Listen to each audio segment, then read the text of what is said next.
Hello everyone, you're watching ARB24 English. Today I'm your host in the studio, and today we will try to touch several various and at the same time important issues. So for the discussing, we have an expert on the line. Yes, we are talking about Mr. Peter Tase.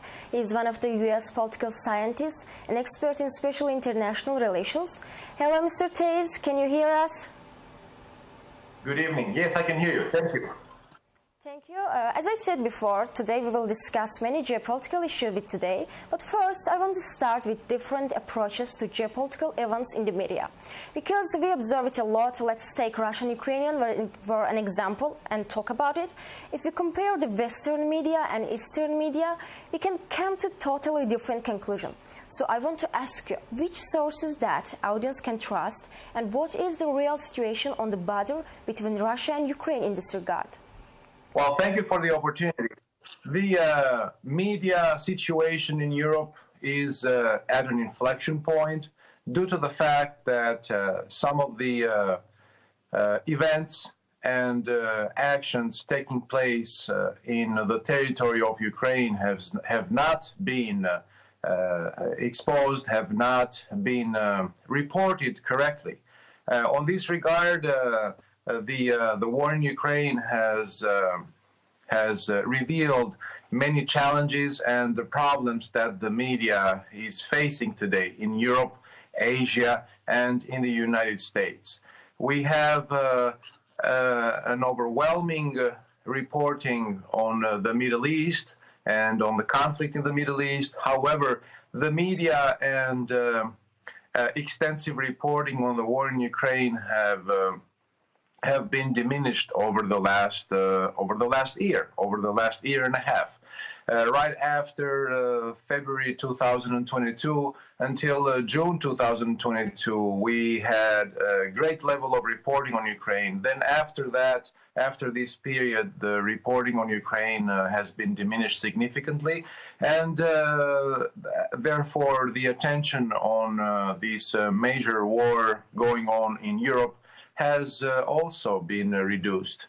On the other hand, the Russian media has some positive aspects due to the fact that they continue reporting and pay attention on the global issues at a greater degree compared to the US media.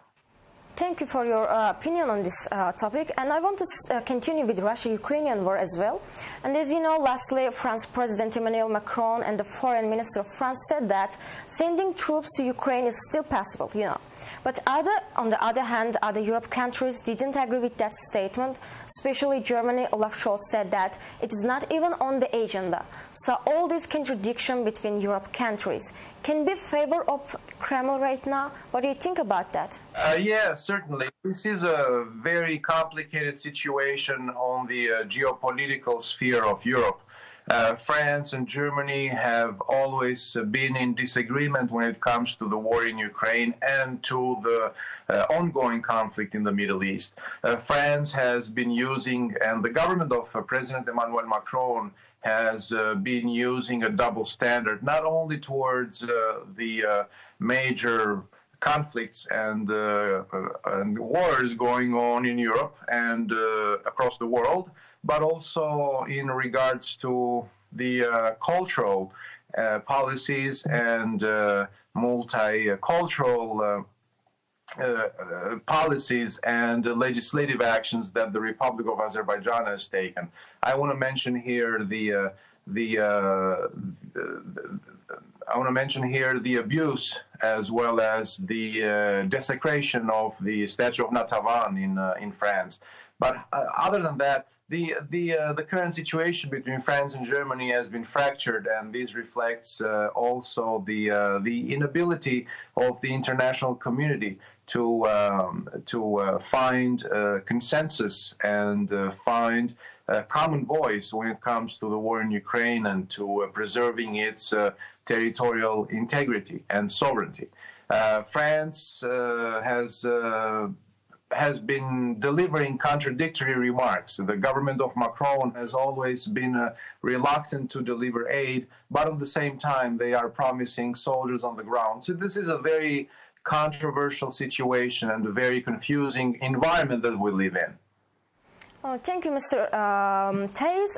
You said that France has some double standards, and I want to I want to create in your head some imagination that if France sent the troops to the Ukrainian battlefield, can we see the war between Russia and NATO? Is it possible? The war between Russia and NATO is totally impossible. Even though the current decision makers in Europe and the United States have abandoned the lessons of legendary former Secretary of State Henry Kissinger, who used to state and who used to write all the time about the situation in Ukraine, a country that must be left in neutrality and not be intermingled within NATO or within the Warsaw Pact during the Cold War. Today's leaders have ignored his suggestions, have ignored the suggestions of Henry Kissinger, and that's why we have the full-fledged war in Ukraine today. The war between NATO and Russia is totally impossible due to the fact that Moscow is very prudent and has showed a great level of statecraft as well as prudence when it comes to escalating the conflict. But on the other hand, we also have NATO that is not prepared. NATO is very fractured, is very convoluted, and has not found the strength yet to secure the rest of Europe. Let's continue with NATO. Lastly, we saw the Sweden's flag in the building of NATO. We knew that Turkey's role here, it was really strong. And lastly, Ankara withdrew its negative opinion on this matter, as you know, agreed on the F-16 issue. But what about the F-35 program? Will U.S. get agreed on this issue? What do you think about that? The U.S. has delivered so little, so late military equipment and technology on Ukraine, and that's what is making this war become so difficult, become so confusing to solve. It has reached up to a level that is very difficult to solve. The U.S. will perhaps deliver a few F-35 jets, fighter jets, but again, that is too late, and Ukraine needs more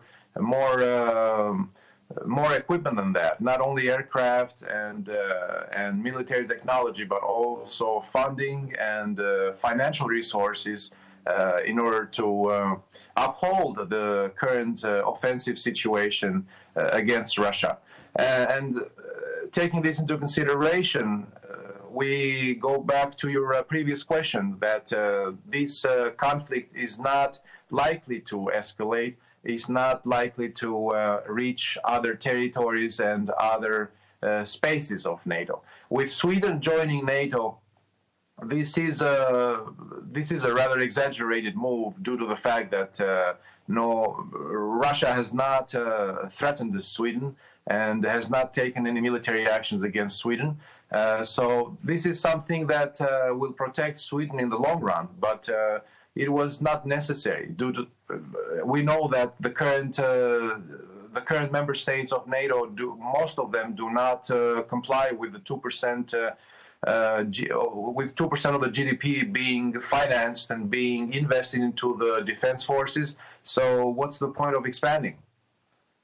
But generally, we can say that NATO is already approaching the border of Russia, and which is Russia aware of that, triggered about that. And I want to learn your subjective opinion that which country could be next after Sweden?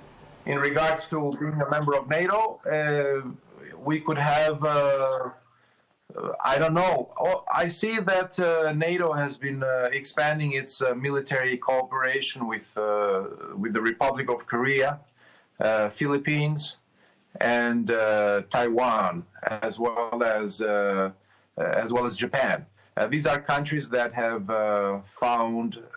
established a major contact group with NATO, and this is expanding. These kinds of initiatives are expanding the influence of NATO across Eurasia and in the Southeast Asian region as well.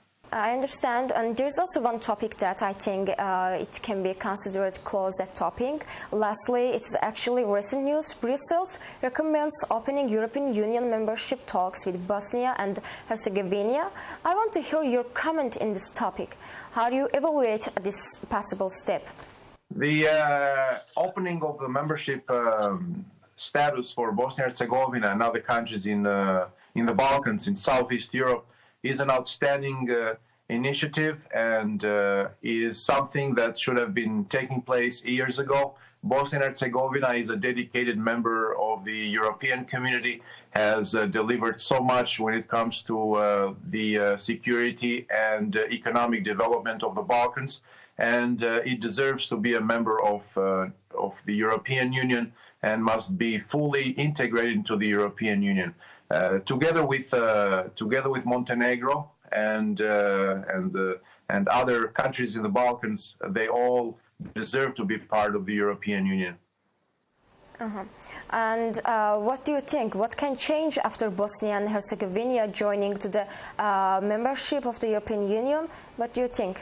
What can be changed in this regard?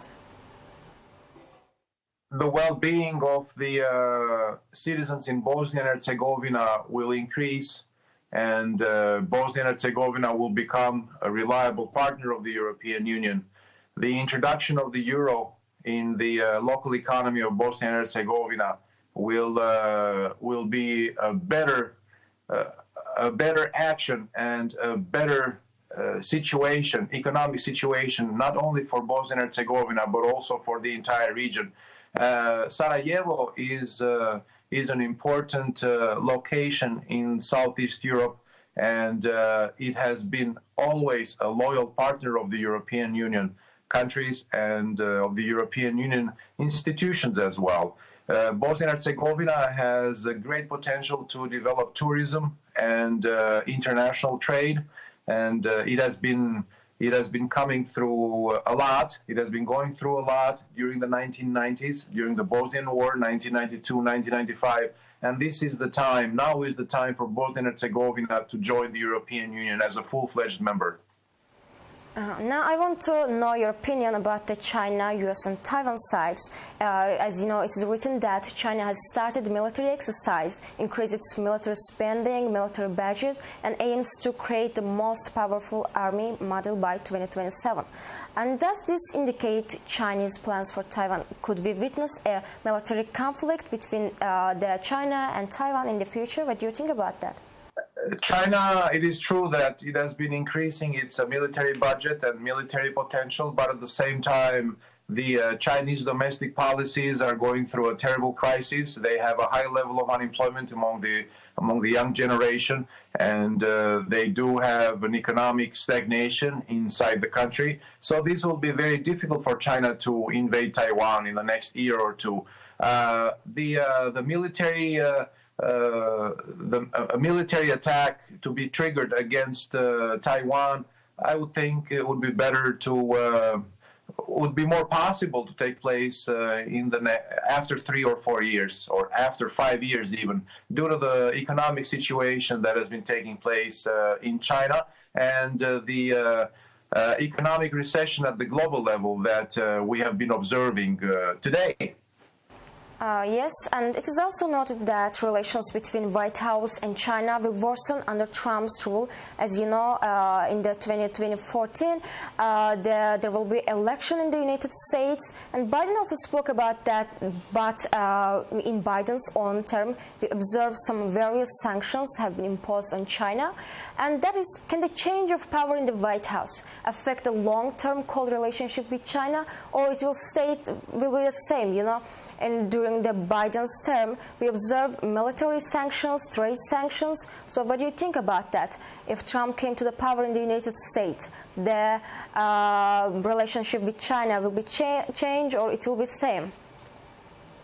The American foreign policy implemented under the Trump administration has been very careful and very well thought of when it comes to the People's Republic of China.